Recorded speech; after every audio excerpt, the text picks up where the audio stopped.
ചെമ്പനീർ പൂവ് സീരിയലിന്റെ latest episode review ആണ് പറയുന്നത്. അങ്ങനെ സ്റ്റേജിൽ വെച്ച് ജഡ്ജസ് എല്ലാം തന്നെ ഭർത്താക്കന്മാരോട് വല്ലാത്തൊരു ചോദ്യമാണ് ചോദിക്കുന്നത്. അതായത് അമ്മയും ഭാര്യയും ഒരുപോലെ തന്നെ അപകടത്തിൽപ്പെട്ട ആരെ രക്ഷിക്കും? എല്ലാവരും ഓരോന്ന് പറയുന്നുണ്ട് എങ്കിലും സച്ചിയുടെ ഊഴം വന്നപ്പോൾ അവനൊന്ന് ആലോചിച്ചിട്ട് പറയാണ്, സാറേ, ഭാര്യ പോലെ തന്നെയാണല്ലോ അമ്മ. അപ്പോ ഒരാളെ മാത്രം ഇട്ടേച്ച് വരാൻ പറ്റുമോ? ജഡ്ജസ് വിടുന്നില്ല, ഒരാളെ മാത്രമേ രക്ഷിക്കാൻ പറ്റൂ എന്ന് ഉറപ്പിച്ചു പറഞ്ഞു. അന്നേരം സച്ചി മാസായിട്ട് തന്നെ മറുപടി നൽകുന്നുണ്ട്. അങ്ങനെ ഒരു അവസ്ഥ വന്നാൽ ഞാൻ എൻ്റെ വണ്ടി ഭാര്യയ്ക്ക് കൊടുക്കും, എന്നിട്ട് അമ്മയെ കൊണ്ട് ഞാൻ രക്ഷപ്പെടും. എൻ്റെ ഭാര്യയ്ക്ക് നന്നായിട്ട് വണ്ടി ഓടിക്കാൻ അറിയാം, അവൾ എങ്ങനെയെങ്കിലുമൊക്കെ എന്നെ തേടി വരുമെന്ന് എനിക്ക് ഉറപ്പാണ്. ജീവിതത്തിലേക്ക് ഭാര്യ വന്നെന്ന് കരുതി പെറ്റമ്മയെ വഴിയിൽ ഉപേക്ഷിക്കാനൊന്നും പാടില്ലല്ലോ എന്ന് സച്ചി ഗൗരവത്തിൽ തന്നെ പറയുമ്പോൾ സദസ്സ് മുഴുവൻ അങ്ങ് കൈയടിക്കാണ്. ഇത് കഴിഞ്ഞിട്ട് ജഡ്ജസ് അടുത്ത ടാസ്ക് കൊടുക്കുന്നു. സമാധാനപരമായ ഒരു ജീവിതത്തിന് എന്താണ് വേണ്ടത് എന്നതിനെക്കുറിച്ച് തങ്ങളുടെ പാർട്ട്ണറുമായി സംസാരിച്ച് ഒരു ഉത്തരം പറയാൻ. അതിനായി എല്ലാവരും ചെറിയ ബ്രേക്ക് എടുത്തു. എല്ലാവരും മാറിയിരുന്ന് ചർച്ചയിലാണ്. ശ്രുതി തന്റെ ഭർത്താവിനോട് ചോദിക്കുന്നുണ്ട്, നമുക്കെന്താ ഇതിന് മറുപടി പറയേണ്ടതെന്ന്. സ്വന്തം ഇഷ്ടത്തിന് ജീവിക്കുന്നതാണ് തൃപ്തി എന്ന് ശ്രുതി ആദ്യം മറുപടി പറയുന്നുണ്ട് എങ്കിലും സച്ചിയുടെ ആ അമ്മ മറുപടിക്ക് കിട്ടിയ കയ്യടി കണ്ടുകൊണ്ട് അവളുടെ മട്ട് മാറും.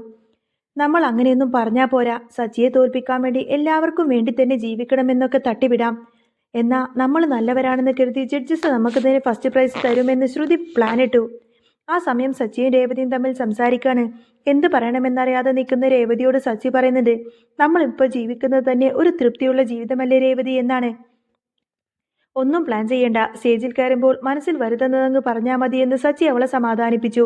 വർഷയും ശ്രീകാന്തും അപ്പുറത്ത് കടിപിടിയിലാണ്. നേരത്തെ സ്റ്റേജിൽ കയറി വന്ന് 3 പിള്ളേരുടെ അച്ഛനാകണമെന്ന് വിളിച്ചു പറഞ്ഞ പോലെ തന്നെ അനാവശ്യം പറയരുത് എന്ന് വർഷ ശ്രീകാന്തിനെ താക്കീത് ചെയ്തു. ബ്രേക്ക് കഴിഞ്ഞ് എല്ലാവരും തിരികെ വരുന്നു. തൃപ്തികരമായ ജീവിതത്തെക്കുറിച്ച് ഓരോന്നും ഓരോരുത്തർ പറഞ്ഞു. ഒരാൾ പറയുന്നത് മറ്റുള്ളവർക്ക് ശല്യമില്ലാതെ ജീവിക്കണമെന്നാണ്. വേറൊരാൾ പറയുന്നത് എന്തെങ്കിലും വലിയ കാര്യം ലൈഫിൽ നേടിയെടുക്കണമെന്നാണ്. വർഷയുടെയും ശ്രീകാന്തിൻ്റെയും ഊഴം വന്നപ്പോൾ ഒന്നും പ്ലാൻ ചെയ്യാതെ ഇഷ്ടമുള്ള കാര്യങ്ങൾ, ഇഷ്ടമുള്ള ഭക്ഷണം കഴിച്ച് യാത്രകൾ ചെയ്ത് അടിച്ചു പൊളിക്കണമെന്നാണ് അവർ പറയുന്നത്. പിന്നാലെ സുധിയും ശ്രുതിയും സ്റ്റേജിലെത്തി വളരെ പ്ലാനിങ്ങോടുകൂടെ തന്നെയാണ് സംസാരിക്കുന്നത്. ജീവിതം അത്ര നിസാരമല്ല എന്നും മറ്റുള്ളവർക്ക് വേണ്ടി ജീവിക്കുന്നതാണ് ഏറ്റവും വലിയ സന്തോഷം എന്ന് അവർ അടിച്ചുവിടുന്നു. ഇത് കേൾക്കുന്ന സച്ചി രേവതിയോട് പറയുന്നുണ്ട്, എന്തൊരു പച്ചക്കള്ളമാണ് ഇവർ ഈ പറയുന്നത്. മറ്റുള്ളവരുടെ പൈസയും എടുത്ത് മുങ്ങിയവർ ഇപ്പോൾ മറ്റുള്ളവർക്ക് വേണ്ടി ജീവിക്കണമെന്ന് ഡയലോഗ് അടിക്കുന്നു. രേവതി സച്ചിയെ അടക്കിയിരുത്തുന്നുണ്ട്.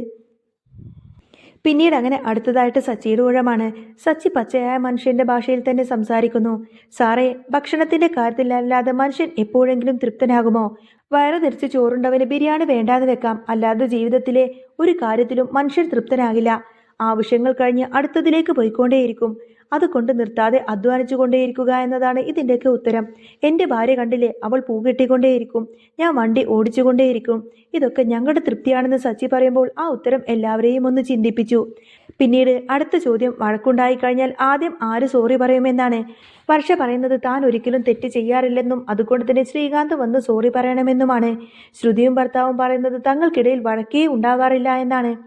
എന്നാൽ സച്ചി പറയുന്നത് ഞങ്ങൾ എപ്പോഴും അടിപിടി കൂടാറൊക്കെയുണ്ട്, പക്ഷേ ആരും സോറിയൊന്നും പറയാറില്ല. പകരം രേവതിക്ക് ഞാൻ അലുവ വാങ്ങിച്ചു കൊടുക്കും. പൂ വിൽക്കുന്നവൾക്ക് ഏതായാലും പൂ വാങ്ങിച്ചു കൊടുക്കാനൊന്നും പറ്റില്ലല്ലോ. സച്ചിക്ക് ഇഷ്ടമുള്ള ഭക്ഷണം ഉണ്ടാക്കി കൊടുത്ത് താൻ പിണക്കം മാറ്റുമെന്ന് രേവതിയും പറഞ്ഞു. മത്സരം കഴിഞ്ഞു. റിസൾട്ട് പറയാൻ ജഡ്ജസ് ഒക്കെ റെഡിയായിരുന്നു. ആദ്യം തന്നെ വിലയിരുത്തുന്ന സമയത്തിന് ജഡ്ജസ് പറയുന്നത് ശ്രുതിയും ചേർന്ന് കൊണ്ടതിന് വെറും പോളിഷ് ചെയ്ത ഉത്തരങ്ങളാണ് എന്നാണ്. ഇത് കേട്ട ശ്രുതി ചൂടാകുന്നുണ്ട്. ഉടനെ തന്നെ ജഡ്ജസ് ഒരു വീഡിയോ പ്ലേ ചെയ്ത് കാണിക്കുന്നു. ബ്രേക്ക് ടൈമിൽ ഇവർ രഹസ്യമായി സച്ചിയെ തോൽപ്പിക്കാൻ വേണ്ടി പ്ലാൻ ചെയ്ത കുശുകുശുപ്പും അഭിനയിക്കാമെന്ന് പറഞ്ഞ കാര്യങ്ങളെല്ലാം തന്നെ സ്റ്റേജിലെ വലിയ സ്ക്രീനിൽ തെളിഞ്ഞു വന്നു. അതോടുകൂടി തന്നെ രണ്ടുപേരും ആകെ നാണം കെട്ട് ചമ്മിയിരിക്കാണ്. സച്ചി അത് കണ്ട് ചിരിക്കുന്നുണ്ട്. കുടുംബജീവിതത്തിൽ വഴക്കുണ്ടാവില്ല എന്ന് പറയുന്നവൻ എന്തോ ഒളിക്കുന്നുണ്ട് എന്നും വഴക്കുകൾ തീർക്കുന്നതിലാണ് ജീവിതത്തിന്റെ വിജയമെന്നും ജഡ്ജസ് പറയുന്നു. വർഷയെയും ശ്രീകാന്തിനെയും അവർ നല്ല ലവേഴ്സ് എന്ന് വിശേഷിപ്പിക്കുന്നുണ്ട്. ഒടുവിൽ എല്ലാവരും കാത്തിരിക്കുന്ന ആ ഒരു വിധി വന്നു. ഈ ഷോയിലെ ബെസ്റ്റ് കപ്പിൾസ് അവാർഡായി സച്ചിയെയും രേവതിയെയും തന്നെ ജഡ്ജസ് പ്രഖ്യാപിച്ചു.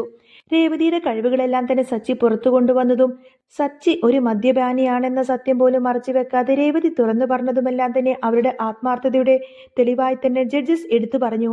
1,00,000 രൂപയുടെ ചെക്കും ട്രോഫിയും വാങ്ങിക്കുമ്പോൾ രേവതി സന്തോഷം കൊണ്ട് കരഞ്ഞു പോകുന്നുണ്ട്. എല്ലാവരും അവരെ അഭിനന്ദിക്കുമ്പോൾ ശ്രുതിയുടെ ഭർത്താവും കരിഞ്ഞ മുഖവുമായി അവിടെ നിൽക്കുകയാണ്.